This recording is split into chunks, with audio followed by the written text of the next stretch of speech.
All right, I'm going to turn this music down so we don't violate our YouTube doesn't flag us and shut us down, right? Okay.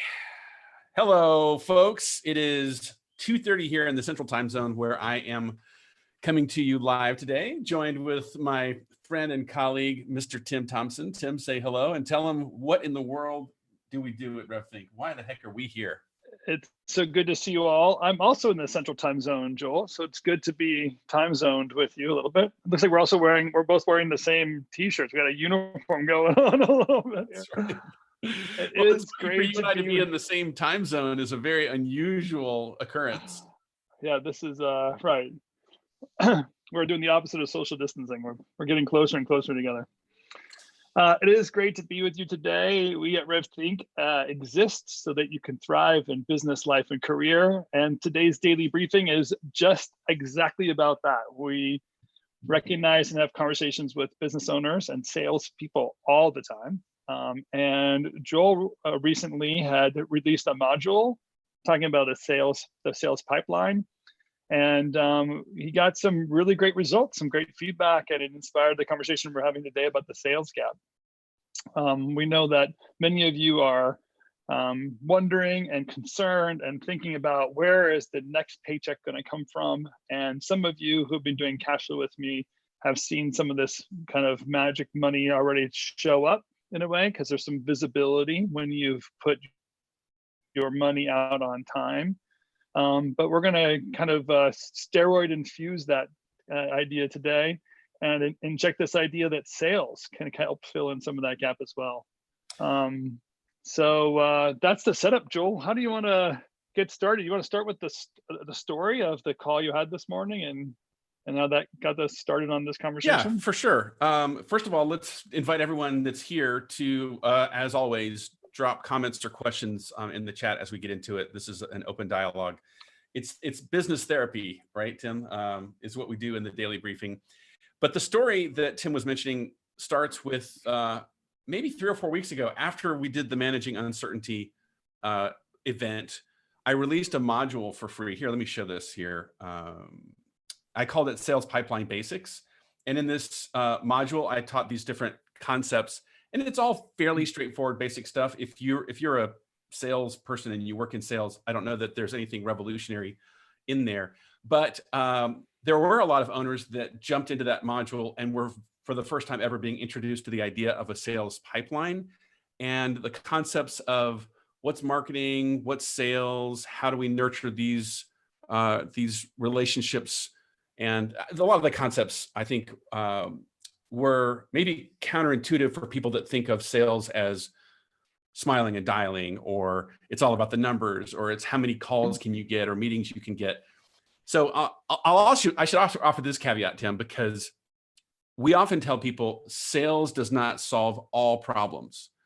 Now, that said, what do we mean by that? Because the little word "all" in there is actually quite important.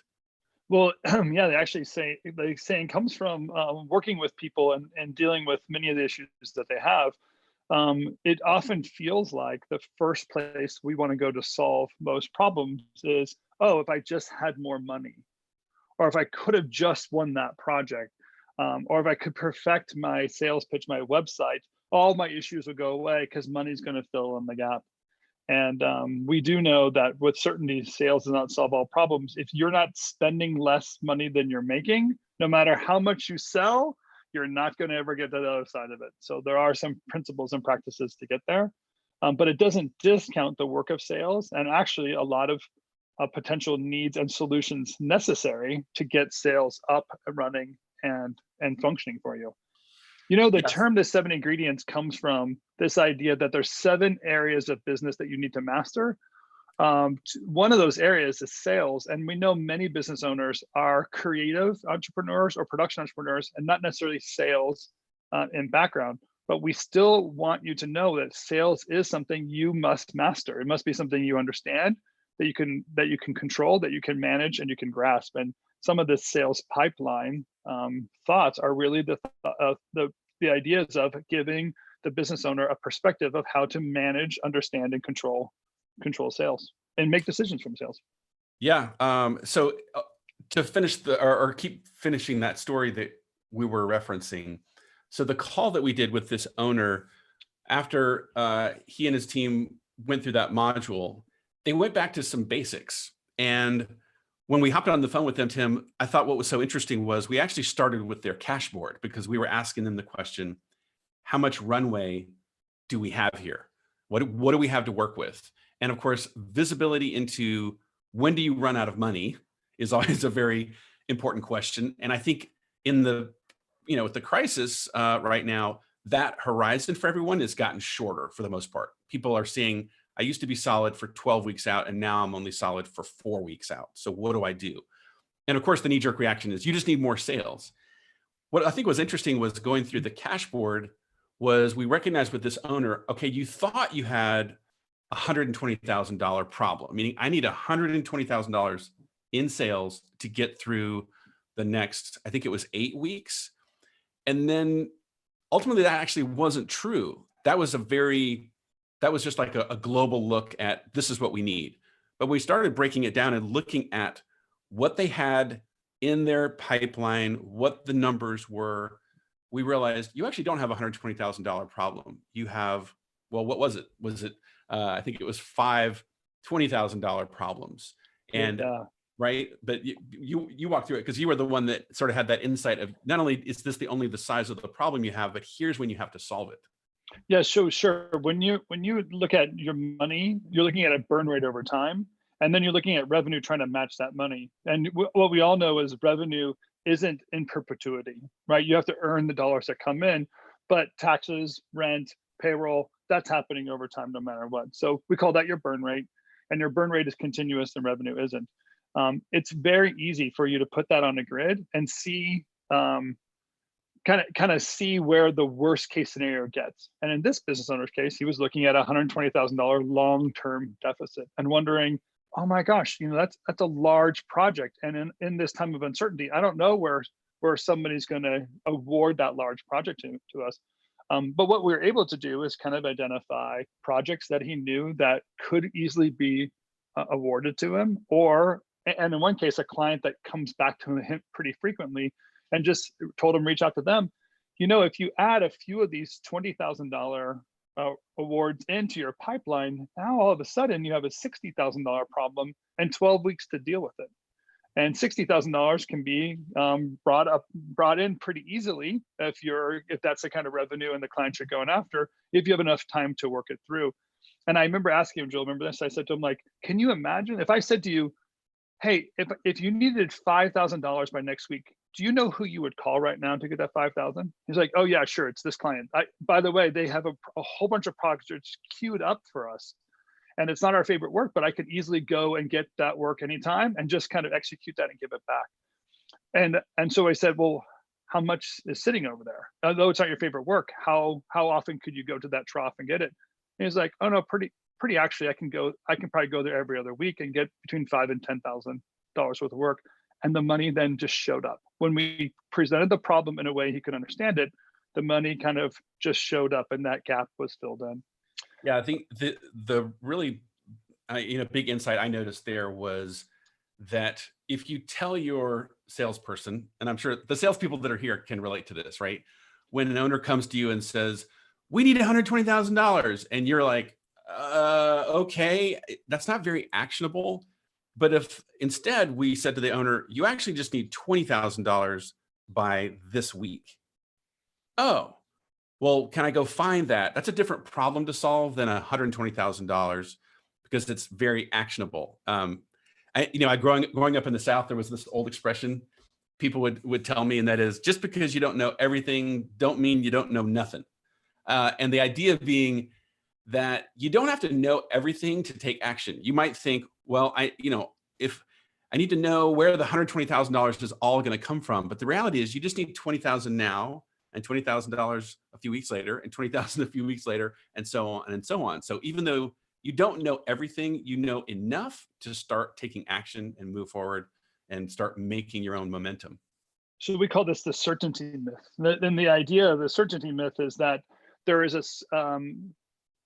this false idea that you can rely on or bank on something that it's certain, it's there, or you can call it the uncertainty myth the same way, that you just never know things. But if you go back to the basics and in the ideas that the people the projects you've been awarded in the past, there are things you do know.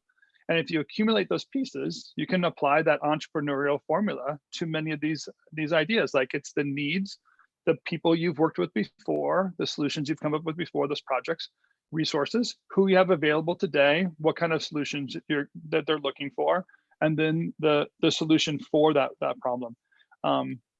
When it comes to sales, what's so interesting though, and if the salespeople, I know there's a few of you out there listening in, but if you want to chime in, but what's so interesting is that, isn't there like an initial moment of panic, right?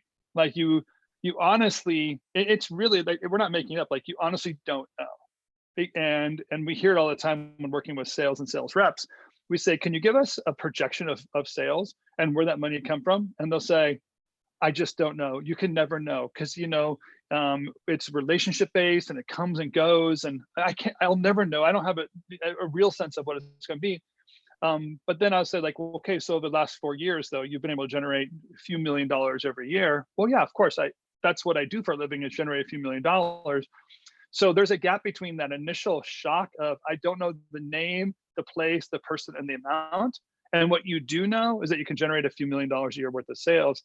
And somewhere in the middle, we're looking for that tool and that conversion of what's in your mind to get it out, to give you some certainty. And that's what I love about the sales pipeline. And really why I love Pipedrive as a piece of software is it gives you that place to hang your hat on. So that when you're looking to get that information out of your mind, like the story we just told, like if you had a $5,000 problem, where would it come from? Your mind can find it. Where can I process that and pull it out and fill in that gap? And if you have a good tool and you go back to it consistently, you can start filling in the gap more and more and more. Yeah, that's that gap, right? That's how we fill in that gap, is with, I mean, you're ultimately just taking a big problem, like a $120,000 problem, and you're chunking it down, right? But you're also chunking it down and spreading it out over time. And for anyone that might be curious, that hasn't dug into Pipedrive, I thought it might actually be fun to just show some of the demo data that I have plugged in here. I use this in the module just to help people get a sense of what's possible. And it's amazing how there's nothing magic about software. Tim, we're not big fans of necessarily any software technology. It's more of the technique, right? That this mimics the method of most salespeople.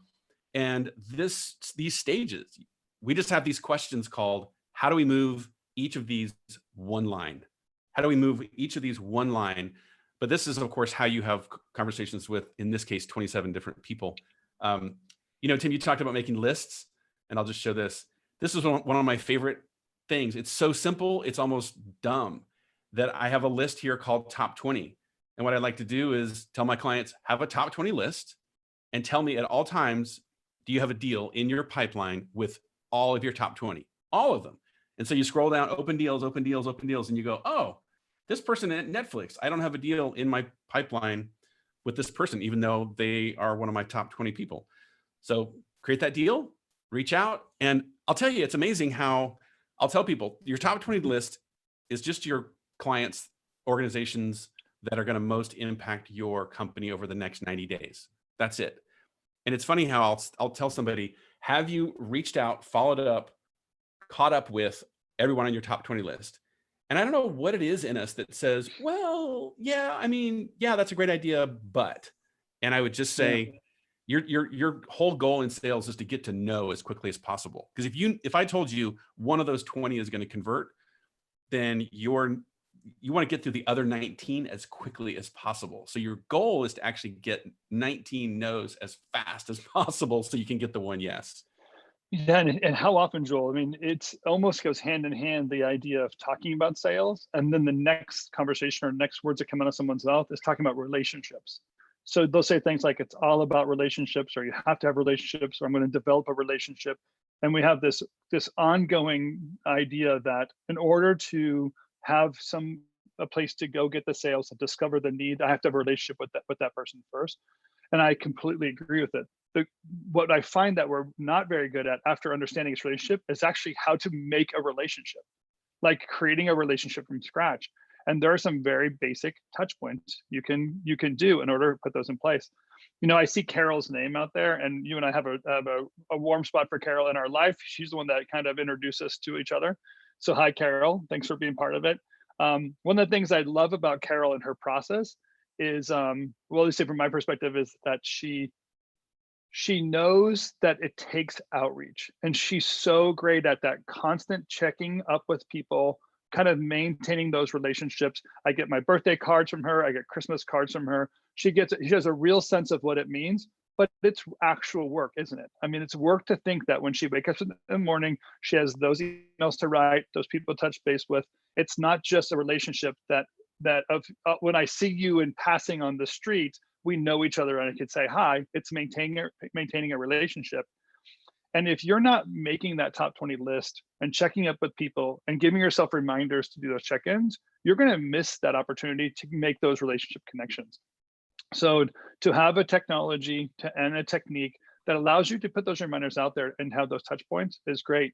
But keep in mind what we're looking at when you're doing that. It's not only about the relationship. It's actually about the value you give that person.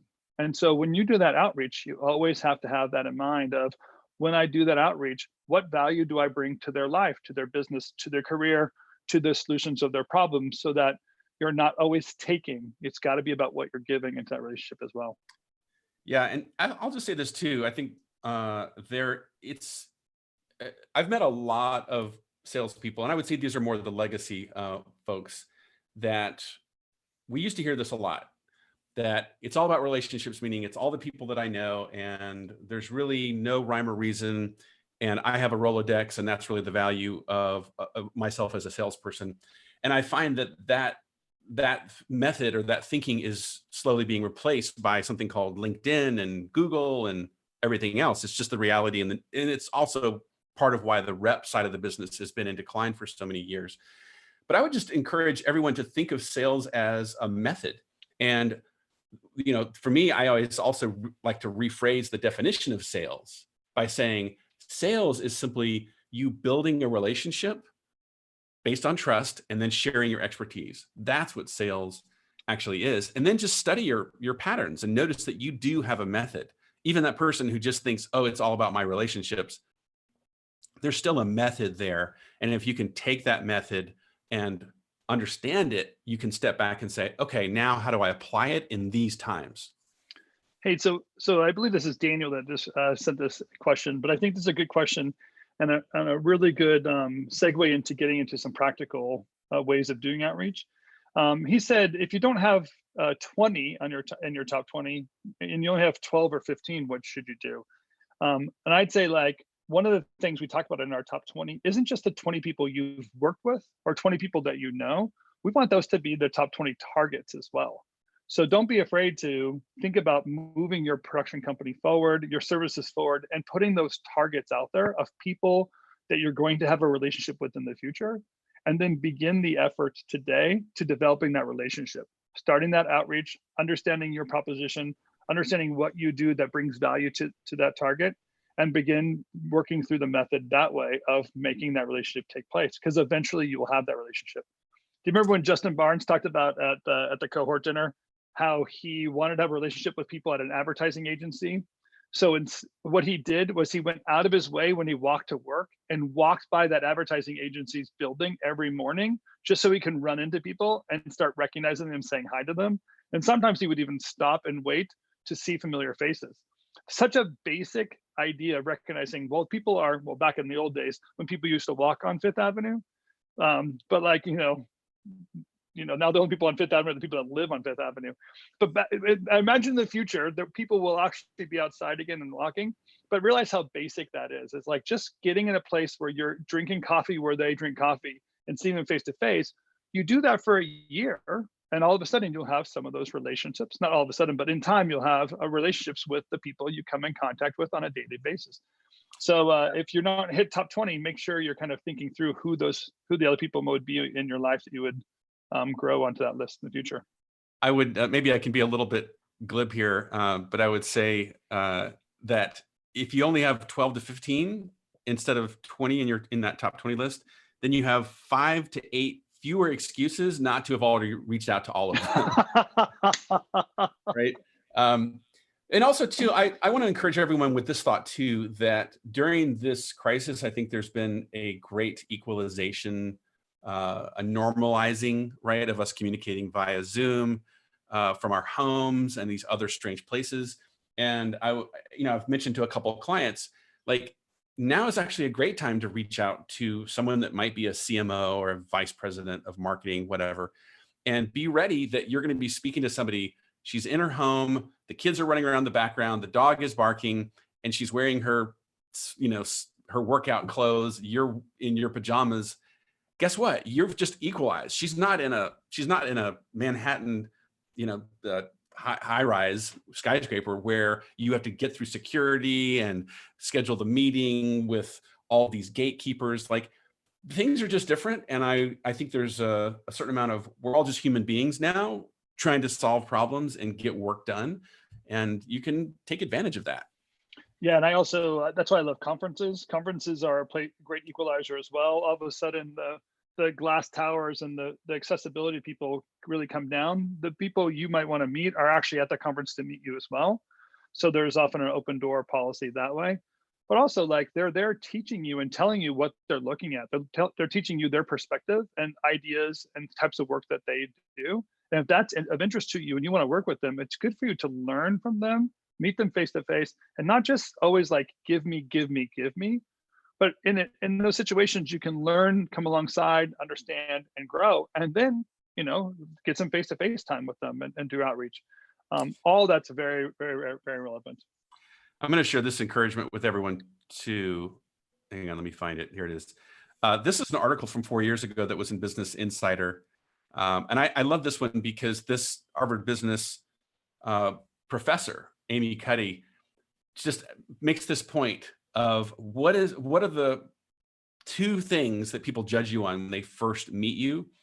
And she simply says, 1, can I trust this person? 2, can I respect this person? The problem is, I don't know why, but as human beings, we reverse those 2. We make this mistake of, oh, I have to lead with my credibility and my expertness, my awesomeness, like I'm an Academy Award winning blah, blah, blah. Or we work with brands like X, Y, and Z. And if you read the article, you understand how her research backs up that no, it's really about establishing trust first. And this is why, I know I teach this in Jumpstart when I teach people how to run a screening, how to do a presentation. One of my favorite methods, and I know this sounds odd, is to be vulnerable, like be intentionally vulnerable and expose yourself, allow yourself to be embarrassed. Because here's what I know. When somebody reaches out to me, when you reach out to somebody out there, one thing they want to know is, are you risking on my behalf? Because if you're taking a risk, like you're putting yourself out there, you're investing in this, I'm going to pay attention a lot more than, well, this is obviously like a bulk email or this is a spam or something like that. And I think that's what we as human beings respond to, is when somebody's put effort and risked something and put some risk into starting a conversation. Now I'm interested because this is a real person. I think I can trust them. Now I'm ready to receive why you're an expert and why I should respect you. Yeah, and we can say you don't have to just spew out things to gain that trust or that vulnerability. Asking an honest question shows vulnerability and intelligence at the same time. If you could say to somebody, hey, what exactly are you looking for? Or do I fit the bill of what you're looking for this project? Am I the type of company you're looking for fit the bill of project? And be willing to take an honest answer, a constructive answer from that. You already have shown some vulnerability, and you actually start developing trust because you asked a great question. The person's going to give you a response, and you'll trust their response, which begins a trust relationship. So being smart about that outreach, being clear, and not always put up your makeup. Don't just put lipstick on your pig, right? Kind of like be out there and be who you are, and don't be afraid of being vulnerable in the questions you ask, knowing that you might or might not qualify. And that's a smart position for you to be in as you're developing that relationship with people. I really love that Yes. one. Sometimes it's as simple as giving the client an out. Like right at the top, you give somebody permission by saying, hey, this may not be for you. We may not be a fit, but I'm exploring something here. And what you're doing is you're giving that person permission to say, no, I'm not interested, and not hurt your feelings, disappoint Yeah. you. And that's actually very powerful because, again, it's that race to no. You want those 19 no's so you can get to the one yes. And if you just maybe extend that at the very outset, I think that person will feel more comfortable whether they're going to ghost you or give you a no. But as opposed to just sort of leaning in and saying, hey, I've got this. Do you want it? Are you interested? Would this solve your problem? Give them an out. Oh yeah, we might have a question here from Richard. Richard, you were talking about some opening messages, lines, and so forth that you might want to use in emails. Is that something that you can drop in the chat? I'm happy to suggest things. The question is, oh yeah, sorry. No, go ahead. You have it on. I don't have it in my. Yeah, it says, can we suggest, or will you and I suggest a few different email subject lines to do cold contact, or cold or semi-cold contact outreach? So really the question is there something I could put in the subject line to open that door and allow for visibility, or the person to open my email?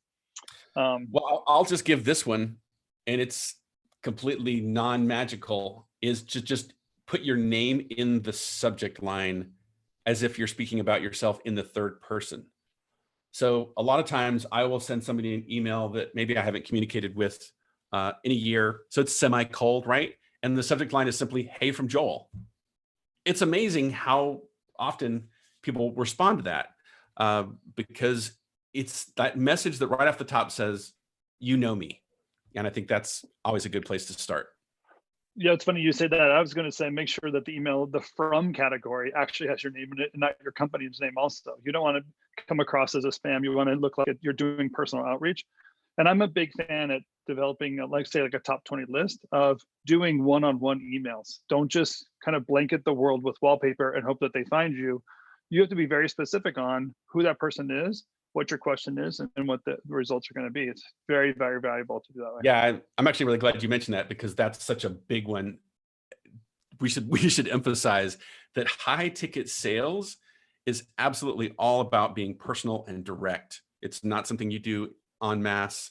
It's not something that you just scale up with an email program. Even things like Yesware and stuff that can send out thousands of emails individually, you have to be very, very careful because in my experience, 80% of the people can sniff that out. Here's another tip though, Tim, how do you like this one? Just go back into your email and find the last email that you had with that person and then just hit respond. So you're going to get an email that says regarding : and whatever that thread was. And then just sort of like continue the conversation where you last left off. Because when somebody sees that RE : it's a tip off that says, oh, this is a conversation I've already been having with this person. And introductions. Email is really, really great for introduction because it allows you to reach out to someone that's not as cold and ask them to do that outreach for you or do that introduction for you. So people you want a relationship with, when you leverage them and they can leverage you back in return in order to make introductions, advance careers, get a job, understand some project needs. Those are all opportunities that develop that trust relationship and an ongoing trust relationship from one group to another. One other little thing we didn't mention, Tim, we talked about building lists. One other great list that we like to do is just go analyze your sales. Pull a simple report called Look at Our Sales Over the Past 3 Years and look for the patterns. There's always these really powerful 80-20 rules that come into play that will help you identify some things. But of course, seasonality, like who usually spends money with you in May every year, start there. And again, don't just reach out. Think, why did they come to us last year and the year before and the year before? And this is your opportunity to be proactive and say things like, hey, I know you're not doing an upfront this year, but have you thought about? Or here's something that we're offering, we've done with some of our other clients that's been really successful. And I think it's something you should consider.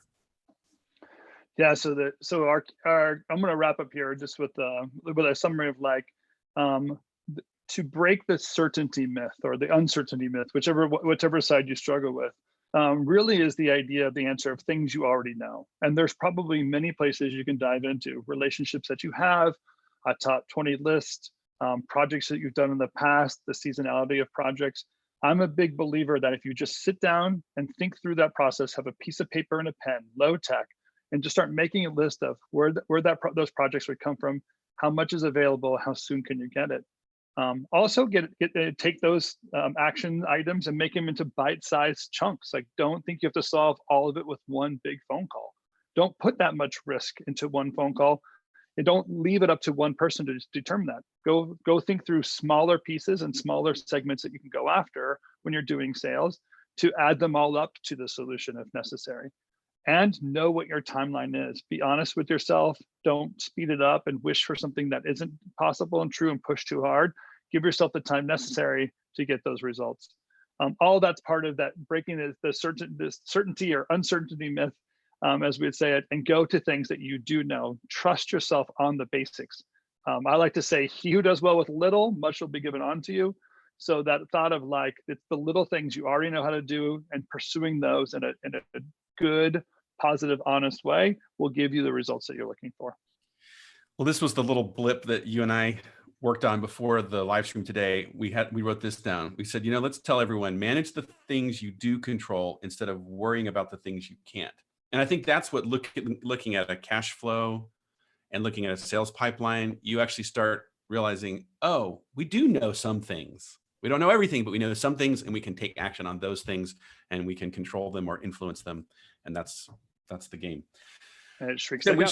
We should wrap it up here. We're 2 minutes over, but this has been a fun chat. I never get tired of talking about sales. It's like it's part of the infinite game. Yeah. You give me a spreadsheet and you a sales topic, and we can talk. We could probably do a 2-day seminar about sales. Yeah, exactly. Well, it's not a bad idea. Let's see, a couple of announcements. I think Ethan shared with all of you guys here the link to that module. If you want to watch that, that's free. It's just part of Jumpstart. So when you go in there, you'll see that free module is available to everyone during this time. And Tim, we're also going to be, what else? We're going to be working on, I think, a cohort event coming up soon. So folks that have been to one of our dinners in the past should be looking for that invitation. And I think also Ethan dropped a link to Pipedrive if anyone wants to try that. The link is in the module, or you can try it here. Yeah, Joel and I did all the talking today, but make sure you're using the Slack channel. We have the 70 Green Slack channel. There is a sales channel to put more of your ideas, talk to each other, give each other some encouragement. Many of you salespeople know it helps to get a pat on the back from one another and get some encouragement. So make sure you're leaning on each other and the whole community out there as we're working through this time, and trust each other and love each other for that reason. Yep.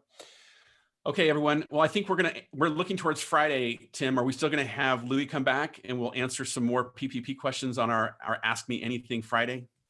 Yeah, sure. I think a few people will know more, we hope, by Friday with the site crashing on Monday. It seems like everyone's still in limbo. But Louis is going to be available. We have Ask Me Anything Friday coming up. And tomorrow, we'll think of a subject between now and then. If you have anything you want us to address or people you want us to bring on, please feel free to reach out to us. Joel and I are always open for that. And if you want to join us, you have a topic you want to talk about and be available, we'd be happy to have you on as well. Absolutely. Thanks for all the great feedback, everyone. Really appreciate it. Tim and I, of course, just do this because we love our industry and it's our way of giving back to you. So thanks for being a part of this.